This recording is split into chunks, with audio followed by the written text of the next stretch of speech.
சத்தமே இல்லாம ரிலீஸ் ஆகி தரமான சம்பவம் செஞ்சுட்டு இருக்க நம்ம சதீஷ் நபில் ரிலீஸ் ஆயிருக்க சட்டம் என் கையில் திரைப்படம் எப்ப இருக்கு அப்படின்னு தான் இந்த வீடியோல பார்க்க போறோம். வாங்க பார்க்கலாம். இந்த படத்துடைய ஓப்பனிங்ல சதீஷ் கார் டிரைவ் பண்ணிட்டு ஒரு காட்டு வழியா போயிட்டு இருக்காப்ல. அப்படி போற வழியில பைக்ல ஒருவரை இடிச்சு ஆக்சிடென்ட் பண்ணிடுறாப்ல. இறங்கி பார்த்தா இடிச்சவர் இறந்து போயிடறாப்ல.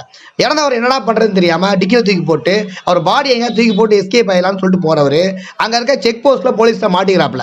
இதுக்கப்புறம் என்னாச்சு அப்படின்றத பரபரப்பான ஸ்கிரீன் பிளேயோட சீட்டத்தில் சொல்லியிருக்க திரைப்படம் தான் இந்த படத்துடைய மிகப்பெரிய பிளஸ். அப்படின்னா இந்த படத்துடைய ஸ்டோரி அண்ட் ஸ்கிரீன் பிளே மற்றும் இந்த படத்தில் நடிச்சக்கூடிய பர்ஃபார்மன்ஸ் தாராளமாக சொல்லலாம். இந்த படத்துடைய ஃபர்ஸ்ட் ஹாஃப் ஆகட்டும் செகண்ட் ஹாஃப் ஆகட்டும் தேவையில்லாத சீன்ஸ் சொல்லிட்டு எதுவுமே வரல. அந்த அளவுக்கு இன்ட்ரெஸ்டாக கொண்டு போயிருக்காங்க. நம்ம சூரிக்கு எப்படி விடுதலை திரைப்படம் ஒரு மிகப்பெரிய டேர்னிங் பாயிண்ட் அமைஞ்சதோ அந்த மாதிரி நம்ம சதீஷ்க்கு இந்த சட்டமேன் கையில் திரைப்படம் மிகப்பெரிய டேர்னிங் பாயிண்ட் அமைஞ்சிருக்கு அப்படின்றதுல எந்த ஒரு டவுட்டுமே கிடையாது.